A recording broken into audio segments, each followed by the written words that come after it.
Hi, lovelies. Thanks for stopping by. Here is Phoebe's Kitchen, and I believe you are doing great.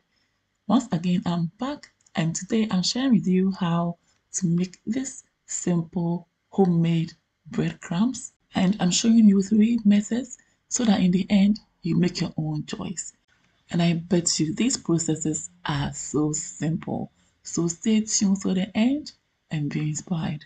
To support your girl, please don't forget to like, share for others to see, and don't forget to also comment for me to know your thoughts about the recipe. Yeah? And don't forget to also recommend this channel to families and friends who may like my recipe.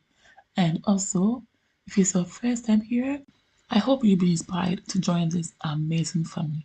Without further ado, let's dive right into it. Here I've got my polished days old bread. It's advisable to use a day old or days old bread, not fresh bread, okay? It could be homemade or store-bought like mine. So now I'm transferring some of the bread onto the tray and I'll arrange them nicely without any of the bread lying on the other or overlapping, okay? Just like this. And once I'm done, I'll send them to the oven to be toasted, okay? And a few minutes later, I'm back and this part of the bread are nicely toasted. So I'll turn them over and send them back again into the oven to be toasted, yeah? Kindly make sure to regulate the temperature between 150 and 180 degrees Celsius to prevent them from burning, yeah? This polished bread smells good. So lovelies, we are back after a few minutes and here we go, beautifully toasted. So I'll set them on the side and then we will go on the second method right away. So here I have my toaster and to it I'm adding my bread just like this. And ooh, lovelies, to support your girl, please don't forget to like, share for others to see. Help me spread the word. Let others know how easy it is to make their own breadcrumbs at the comforts of their home. Alright? And also don't forget to comment for me to know your thoughts about the recipe. Yeah? So now look at that.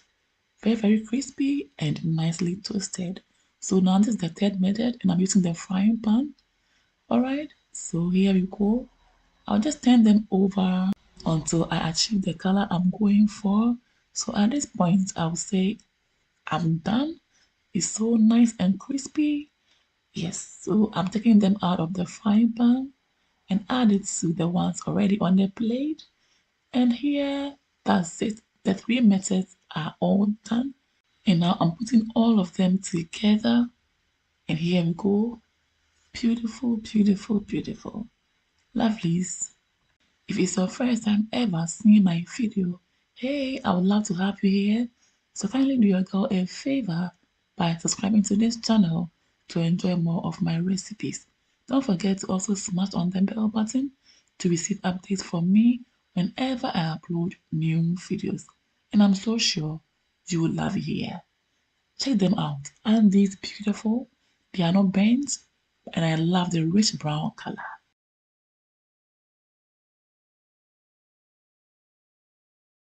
Next, into the food processor, they go just like this. And because it's not that big, I'll do them in batches. So this is the first batch. Once I'm done, then I'll add the next batch. And then I'll repeat myself until all the slices of bread are done here. And please note that we are making breadcrumbs. So do not blend until very nice and smooth. Make sure you have some bits in there or make sure they are crumbly. I hope you get it.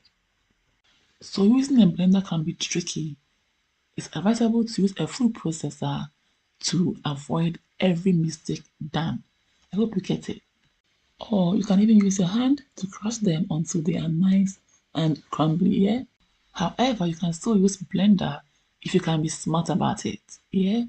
Lovely, that's it. We are all done and this is the texture I'm going for. Beautiful. Amazing and it smells good. At this point, you can add any seasoning of your choice, but I'm adding none to it. I want it just as it is, no seasonings, and I'm good with that, okay? So now in a clean and dry jar, I'm transferring all my breadcrumbs into it, and I'll store it again in a cool and dry place to use. Yeah, lovelies. I hope you've been inspired.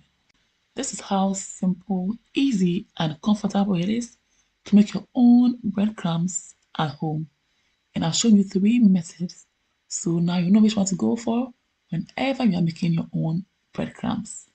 Lovelies, please give this a try and thank me later. Don't forget to also send me your feedback by tagging me on Instagram or commenting down below my Facebook and YouTube videos, and I'll really appreciate it. For more of my videos, please follow me on Instagram, like and follow my Facebook page. Follow me as well on TikTok and Twitter for more updates. And to all my followers and subscribers, I can't thank you enough. I appreciate all the love and support you throw my way by liking my videos, sharing my videos, and commenting on my videos. They mean so much to me, and I appreciate you all. Thanks for holding your girl down. I can't thank you enough. God richly bless you. Thanks for watching. See you all again in my next video. Until then, stay blessed, stay safe, be good, take care, and enjoy. Toodles. Peace out.